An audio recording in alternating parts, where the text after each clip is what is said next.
So I want to talk about gatekeepers and the review process in science.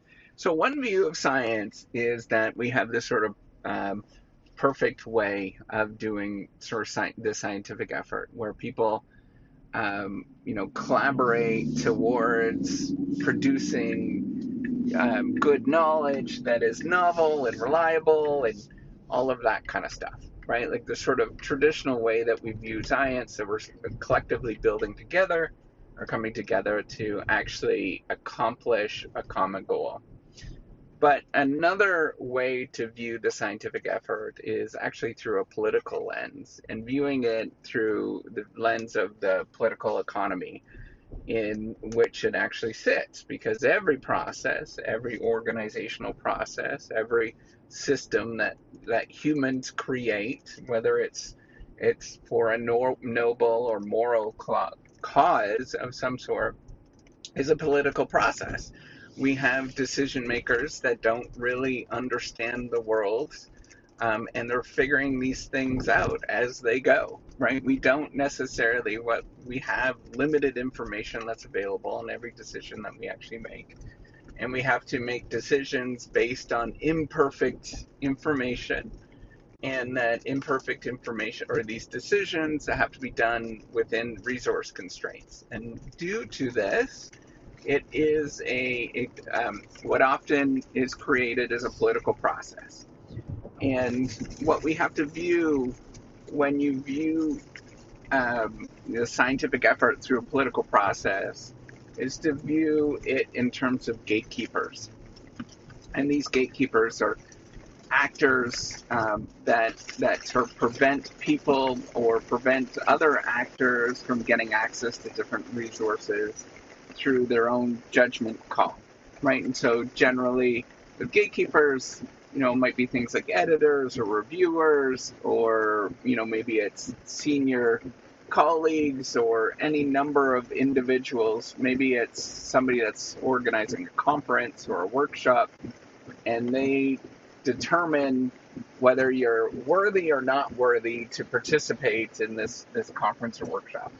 I want to point out that if you are new to the scientific effort, it's a political process, right? And because it's a political process, you have to view, you have to make decisions based on the fact that there are these gatekeepers that occur. And I apologize, it's raining right now in my car. I got the hands-free on, but, it's raining. It's Florida. But you have to think of, okay, what does that actually mean? Well, then you have to appeal to how people actually make decisions appropriately, or decisions given the sort of political process with gatekeepers.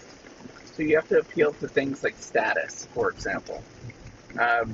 This is well studied, well understood sort of stuff that status makes a difference. If you look at where you're from within the sort of pecking order of institutions in the scientific effort, it makes a difference in where you come from in terms of, getting access to different resources. It's far easier if you went to a high-falutin school compared to a low-falutin school, of getting access to maybe being on a workshop, for example. People infer the fact that you went to this high-falutin school that somehow means that you're creating better ideas. Now, remember, ideas in this context are really ambiguous. They're really uncertain. People don't really understand what's a good idea and what's not, and they use external signals to make these particular judgments in what they are. And so you turn to things like indicators of status, for example, or whether somebody would, and there's a whole sociology behind this, whether people give you special endorsements, or high status actors give you endorsements and say, hey, this is good stuff. And when that happens, it sort of greases the wheels, I guess, of the scientific effort, right? And by the way, with a lot of this, a lot of people get inspiration from the scientific effort because of the fact that it's pretty imperfect, and there's the sort of gatekeepers that exist, and there is sort of status-based models are largely drawing upon, if you read them, largely drawing upon scientific effort. Um, and we have to acknowledge that this happens, right? So if you think that we're sort of vowing for valid and reliable knowledge, and that's the only thing that we're doing, you're mistaken quite considerably, and you have to think about the political economy behind the scientific effort. So you can defer to get some sort of endorsement from high status actors. You can think about ways to improve your status within the scientific effort. And you might think that blind review doesn't remove this, but it or you might think a blind review removes this, but it really doesn't. A lot of scientific effort takes a lot of resources up front, for example. And even if there is blind review that happens, the simple fact of getting access to those resources makes your research that much better. And that makes it a lot easier to get through, right? Like if there's an editor right next door to you, and you can say, hey, what do you think of this idea? And they say, hey, yay, or work, why don't you do this? That makes a big difference on the outcome of what you're doing. And the other thing is maybe you get access to be able to fly around, right? And to present your research at many different places. So it sort of gets vetted before the peer review process. There's a lot that goes on behind the scenes that many people don't understand and they don't think about in the scientific effort. That is really about a political process, and that is really about political economy. So thinking in terms of, rather than thinking of the world as this is reliable and valid knowledge, and we do our best. You can think of it as like, okay, given that there's political actors involved, and that there is these, that we've got basically factions, right, within the scientific effort, and there very much is that happens. Then you have to figure out, okay, well, how do I word things in such a way that I can make everybody that's involved either, not,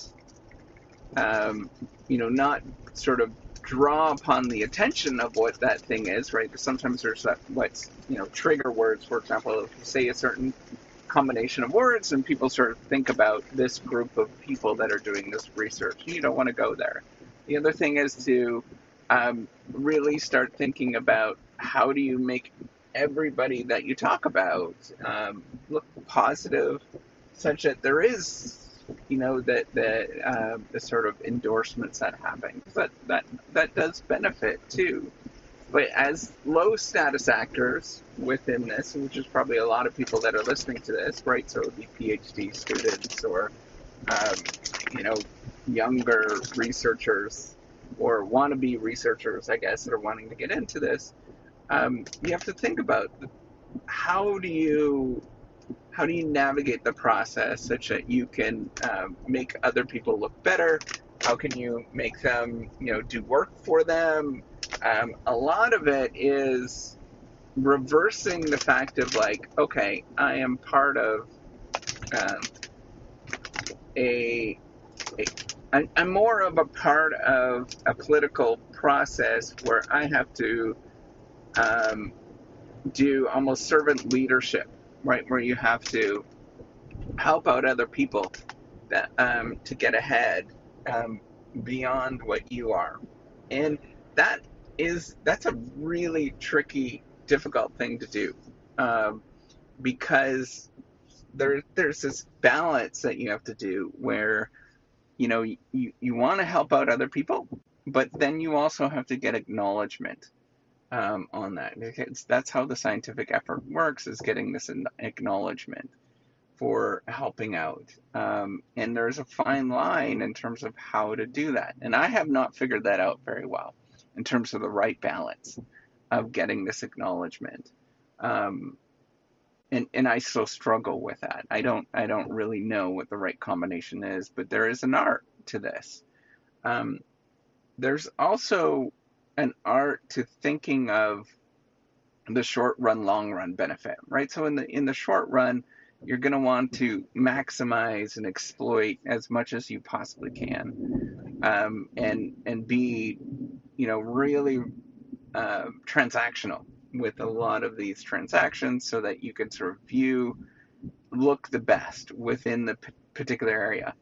But in the long run, giving and being helpful, actually, you might actually get more higher status by doing that. Um, and that's the challenge, right? And the reason is that people begin to defer to your judgment because they helped you out, or you helped them out, and all of that kind of stuff, which is not clear and it's not easy to do. I just want to point out is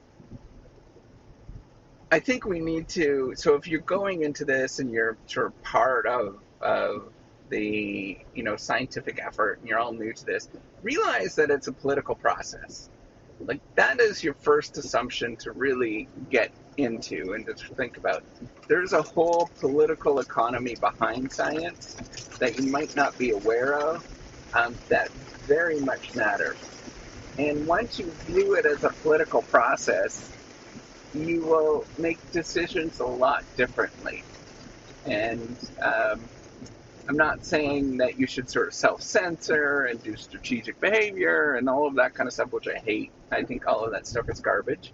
But what I'm saying is, think about the long-term consequences of some of the things that you actually do.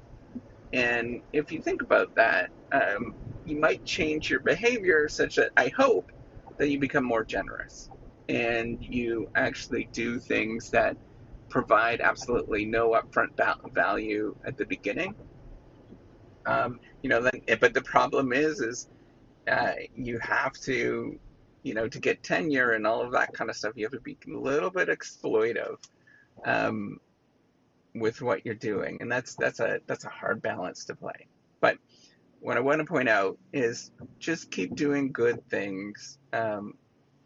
Know that it's a process of building relationships, and really focus on being kind and generous and sort of all of the noble traits that you might think about, because it is a political process. I mean, most people will tell you that there is a lot of it's a small world. It really is a small world, and to focus on being the better person in the long run, I think is going to be more beneficial for you than any strategic behavior that you might be thinking about. All right, with that, take care and have a wonderful day.